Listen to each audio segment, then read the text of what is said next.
ఈ విషయాన్ని మీరు ఖచ్చితంగా తెలుసుకోవాలి. చెప్పు.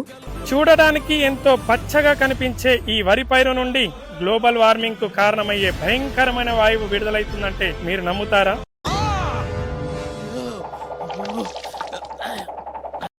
ఎస్, మీరు విన్నది నిజమే. అదే మీథేన్. అసలు గ్లోబల్ వార్మింగ్ అంటే భూ ఉపరితల ఉష్ణోగ్రతలు రోజు రోజుకి పెరగడమే. దీనివల్ల వాతావరణంలో అనేక మార్పులు సంభవించి అకాల వర్షాలు పడడం, మంచు కొండలు కరగడం, సముద్ర నీటి మట్టం పెరగడం లాంటివి జరుగుతాయి. ఈ మీథేన్ వాయువు ఎక్కువ రోజులు నీరు నిలబడి ఉన్న వరి చేనుల్లో సేంద్రియ పదార్థాన్ని కుళ్ళింపజేసే మిథనోజెనిక్ బ్యాక్టీరియాని ఆక్సిజన్ అందకపోవడం వల్ల విడుదలవుతుంది. మరి ఈ మీథేన్ వాయువు ఉద్గారాలను తగ్గించాలంటే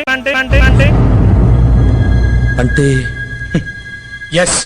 AWD alternate vetting and drying method అనగా తడి పొడి విధానంలో వరిలో నీటి యాజమాన్య పద్ధతి. డాక్టర్ రెడ్డి ఫౌండేషన్ వారు 2021లో action for climate and environment programme ద్వారా మీథేన్ వాయువు ఉద్గారాలను తగ్గిస్తూ వాతావరణ అనుకూల వ్యవసాయ పద్ధతులను ప్రోత్సహించడం జరుగుతుంది. భారతదేశంలో వరి ముఖ్య ఆహార పంట. 60 నుండి 70% నీరు వరి సాగుకు ఉపయోగిస్తున్నాం. వరి సాగుకు నీరు అవసరం కానీ వరి నీటి మొక్క కాదు.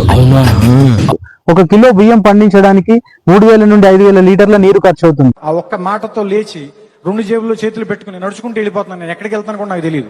AWD విధానం ద్వారా నీటి వినియోగం 15 నుండి 30% తక్కువగా ఉండి మనం పంటకిచ్చే ప్రతి నీటి బిందువును మరియు ఎరువులను సమర్థవంతంగా వినియోగించుకొని 15 నుండి 20% అధిక దిగుబడి పొందవచ్చు.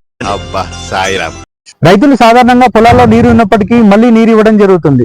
నేలపైన నీరు కనబడకపోయినా అడుగు పొరల్లో నీరు అనేది ఉంటుంది. దీన్ని గమనించడానికి ఈ పైపు ఉపయోగపడుతుంది.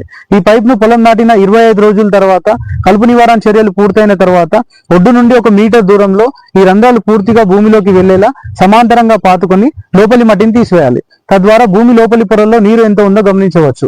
ఎప్పుడైతే నేల ఉపరితలం నుండి 5 సెంటీమీటర్లు అనగా 3వ రంధ్రం వరకు నీరు దిగుతుందో అప్పుడు మాత్రమే నేల ఉపరితలం నుండి 5 సెంటీమీటర్ల పైకి నీరు ఇవ్వాల్సి ఉంటుంది.